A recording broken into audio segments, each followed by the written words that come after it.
L'intelligence artificielle, on en entend parler absolument partout. Mais la vraie question, c'est comment est-ce que ça peut concrètement remplir un compte en banque?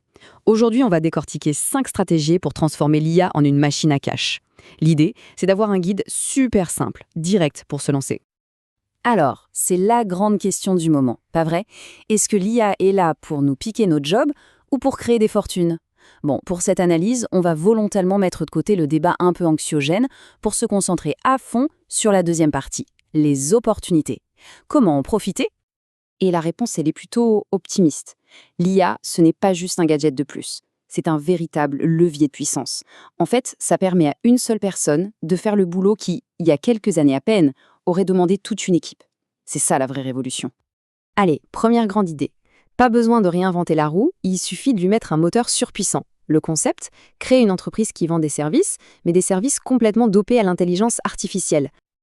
Et voilà, tout est là, sur cette image.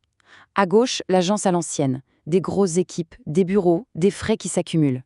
Et à droite, le nouveau modèle, une personne seule, des outils d'IA qui travaillent pour elle, et des coûts quasi nuls. Le jeu a complètement changé. Ok, mais ça veut dire quoi concrètement? Eh bien, il s'agit d'utiliser des logiciels d'IA pour s'occuper de tâches assez complexes. Par exemple, gérer de A à Z les réseaux sociaux d'un client ou encore automatiser tous ses processus internes. Croyez-moi, la demande pour ce genre de service est en train d'exploser. Et côté argent, le potentiel est juste impressionnant. Faisons un petit calcul, tout simple. Disons qu'on trouve 10 clients. Chacun paie 5 000 $ par mois. Ça nous fait 50 000 $ de revenus mensuels. Et le plus fou dans tout ça, c'est que c'est absolument gérable par une seule personne grâce à l'efficacité de l'IA. Le plan de match est hyper simple, en 3 étapes. 1. On trouve un client qui a besoin d'un coup de main sur sa présence en ligne. 2. On utilise des outils comme Tapo, par exemple, pour créer du contenu qui claque. Et 3. On gère les publications et on fait grandir le tout. C'est méthodique, c'est carré. Mais il n'y a pas que les réseaux sociaux. Une autre mine d'or, c'est l'optimisation des processus.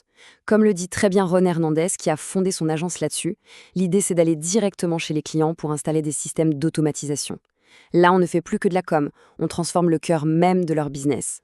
Et ça marche. La preuve, son agence a encaissé 12 000 $ dès le premier mois. Ça montre bien qu'il y a une demande énorme. Toutes les entreprises sentent qu'elles doivent prendre le virage de l'IA, mais honnêtement, la plupart ne savent absolument pas par où commencer. Bon, on a vu comment vendre des compétences. Et si maintenant, au lieu de ça, on vendait directement des produits? C'est notre deuxième grande stratégie. On laisse les services de côté pour se lancer dans la création de produits, qu'ils soient numériques ou physiques, mais toujours avec l'IA comme copilote.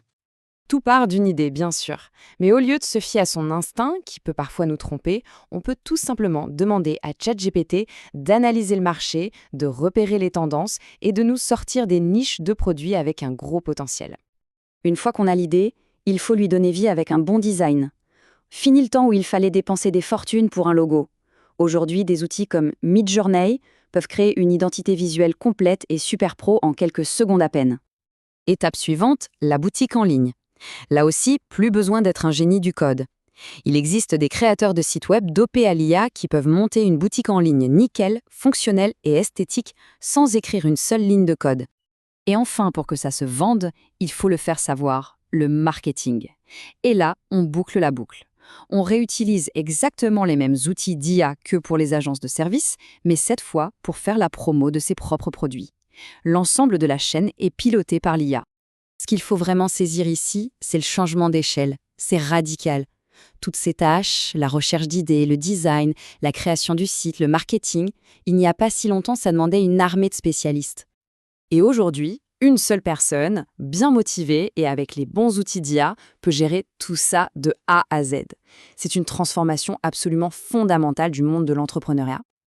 Ok, mais si on veut profiter de cette révolution sans forcément monter un business de A à Z, il y a une autre voie, plus passive, investir directement dans les entreprises qui construisent cet avenir de l'IA. La question se pose, est-ce qu'on peut surfer sur la vague IA sans avoir ni le temps, ni l'envie de se lancer dans une aventure entrepreneuriale? La réponse est un grand oui, sans hésiter.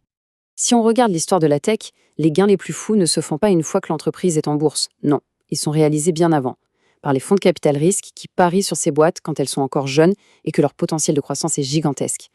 Le truc, c'est que ce monde-là, c'était un club très fermé, réservé à une élite. Mais ça, c'est en train de changer. Des plateformes comme Funrise, par exemple, ouvrent les portes à tout le monde. Leurs fonds d'innovation misent justement sur des entreprises tech déjà solides dans le secteur de l'IA, mais avant qu'elles n'arrivent en bourse, avec une vision à long terme. Pour que ce soit bien concret, ce fonds a par exemple investi dans Canva. Oui, Canva, l'outil que tout le monde utilise, qui génère aujourd'hui 1 milliard de dollars de revenus par an. Sans ce type de fonds, ce serait tout simplement impossible pour un particulier de miser sur une pépite pareille. Bon, on a vu les différentes stratégies, on a vu le comment, mais il y a peut-être une question encore plus importante qui reste. Pourquoi est-ce qu'il faudrait se lancer maintenant? La réponse est en fait très simple, et c'est vraiment le message clé à retenir. Que ce soit pour créer des services, vendre des produits ou même investir, l'IA a fait exploser toutes les barrières, qu'elles soient techniques ou financières. Se lancer n'a jamais été aussi accessible. Du coup, la question n'est plus de savoir si c'est possible ou non. C'est possible. Les outils sont disponibles. Le potentiel est immense.